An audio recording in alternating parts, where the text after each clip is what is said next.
Hi guys, welcome back to Bariso Eja Family YouTube channel. How you guys doing? I hope you're doing well. I hope your family, everyone is doing okay. So to go straight into the video without wasting much of our time, today I'm going to be giving you some tips on why your visas applications it's either being denied or delayed. So the first thing I'm going to be talking about today is if you have already spent 90 days in the Shanghai area for the last 6 months, you will not be given a visa.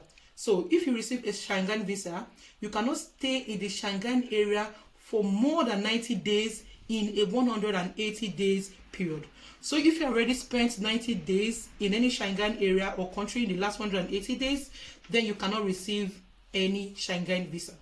So the second is if you're involved in terrorism or the Shanghai Information System, which is known as the ISIS, has your name on their blacklist, then you cannot receive any Shanghai visa.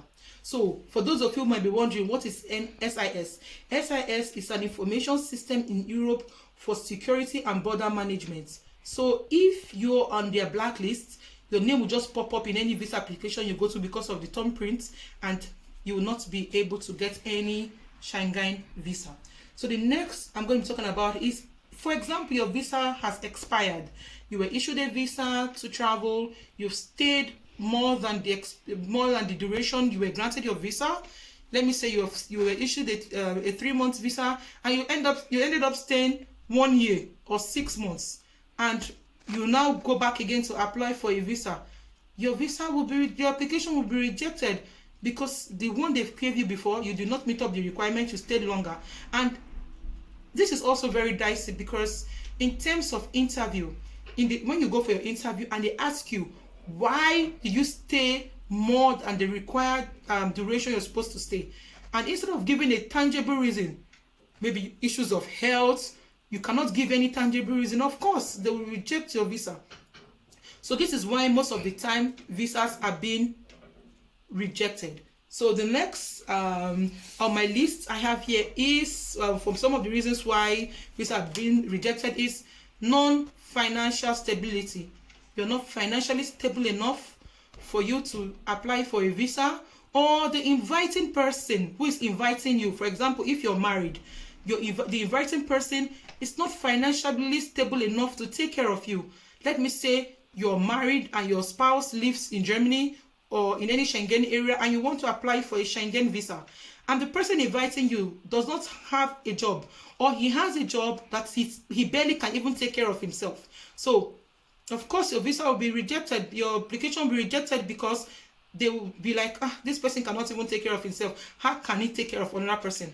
Or take, for example, you were a student and you are applying for a visa, you don't have your block account, so there's no way that the application will be accepted because you're not financially stable enough to take care of yourself.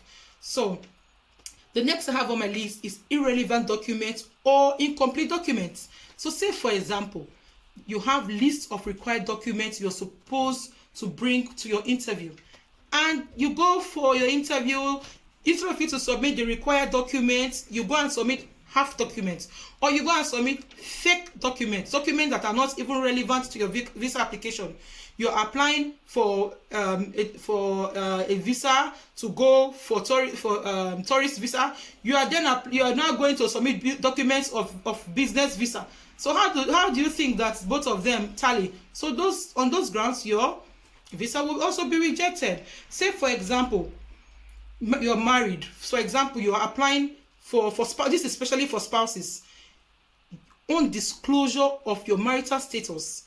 For example, you're either married abroad, you have children and a wife abroad, and you're inviting a woman you married in Nigeria or any other country to come and relocate and meet you in Germany.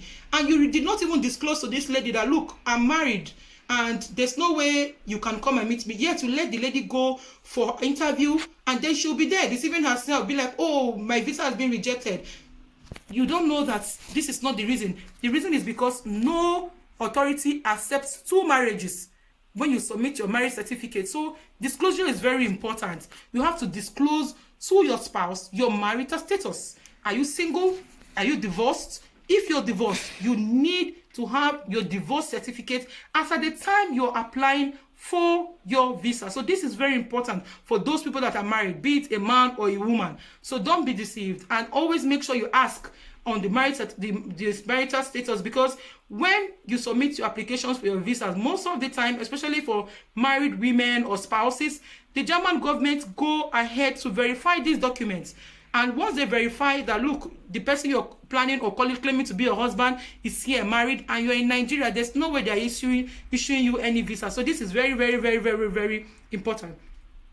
So inadequate health insurance cover is also another reason why your visa can be rejected. If you don't have enough insurance cover to cover your medical state from when you're supposed to arrive and when you're supposed to leave the country, of course, that will be another reason why your visa will be rejected. And then, like I also said about forged documents, like birth certificates or your marriage certificates, it cannot be verified. Maybe they are forged, your birth certificate is forged, or your marriage certificate is forged. So these are some of the reasons why your marriage or your application, your visa applications are or is going to be rejected. And then another possible cause is if you're financially dependent only on the German government. Say, for example, you're collecting health insurance benefits, you're collecting money for your house, the German government is paying for your house, they are feeding you, they're taking care of everything concerning you. There's no way nobody's issuing you any visa because of your status. You cannot be able to take care of yourself. You're not financially able enough to take care of yourself. Talk more of to bring in somebody or invite somebody. Yeah, so another is adequate letter of invitation. You need to have an invitation letter.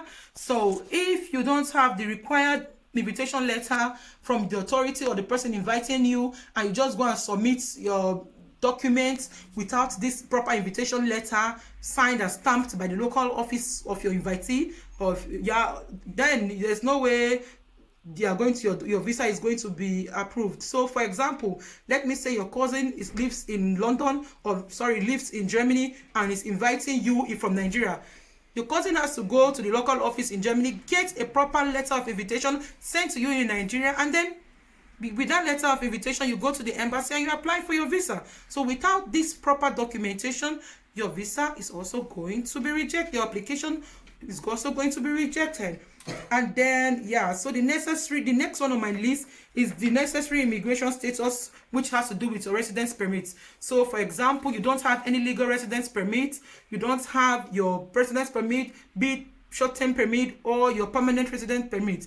How can you invite somebody when you yourself you don't even have a residence permit? So before you invite anyone or before you're being invited, make sure you go through the list of every embassy have their required documents on their website. So before you're being invited or before you invite somebody, make sure you go through the list and check out these documents.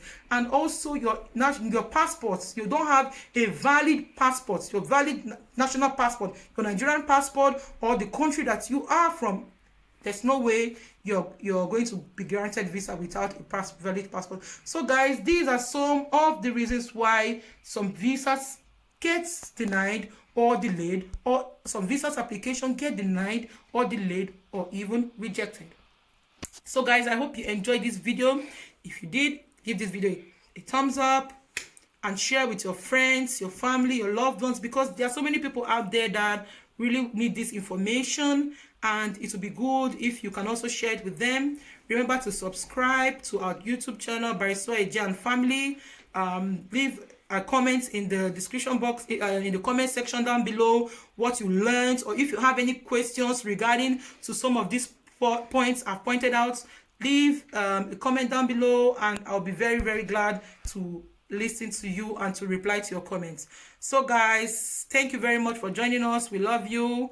We appreciate you because for all your support and all the love and likes, and we hope that we are bringing you great content. If you have any video or any thing you might want me to talk about concerning Germany, please feel free to write that also in the comment section down below, and I'll see you in my next video.